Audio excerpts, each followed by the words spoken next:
What do you know about the person you're trusting to watch your children? Yesterday, we broke the story about a Fargo daycare provider who has been charged with child neglect. Court records say she was drunk on the job. So we wanted to dig deeper into how the licensing process works. Valley News Team's Melanie Palmer has more on who can and can't care for your most precious. Melanie, what'd you find? Mike, Andrea, the story of Rochelle Ulmer is an interesting one, at least in the fact she's facing a felony charge in connection with her daycare. But we wanted to find out if someone is convicted of a felony, could they become a daycare provider again? Here's what we found. The North Dakota Department of Social Services says it depends. They tell us not all felony offenses disqualify someone from being licensed. In fact, it's the offense itself that determines disqualification, not whether the conviction is a felony or a misdemeanor. But if it's related to child neglect, they will not be considered for a license.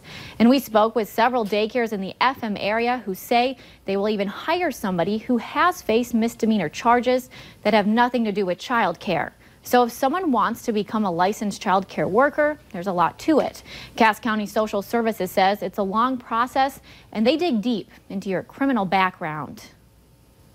We do two types of background checks. One is the fingerprinting through the criminal background check unit. It'll find any, speeding tickets or any traffic violations or minor in possession, any of those will come up there. And then the other one is the 508 form, which allows us to look to see if there's any child abuse or neglect registry. Now, Cass County Social Services is only involved with licensed providers. In the case regarding Rochelle Ulmer, she was not licensed. In fact, her license expired in June, and she was in the process of renewing it when the incident supposedly happened. Records show Ulmer has been late before when it comes to relicensing on time. So that begs the question, what should you do as a parent to make sure the person you're trusting your kids with has a clean background?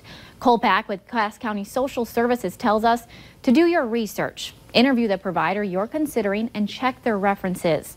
On top of that, call the Cass County Social Services Department. They can tell you if there's been any violations against that provider. Mike, Andrea? All right, thanks, Melanie. Now, through our research, we found some discrepancies between the county and the state. Now, the county tells us someone is automatically disqualified if they are a felon. The state tells us it's a case-by-case decision. On top of that, Cass County says the state makes the final decision in license approval.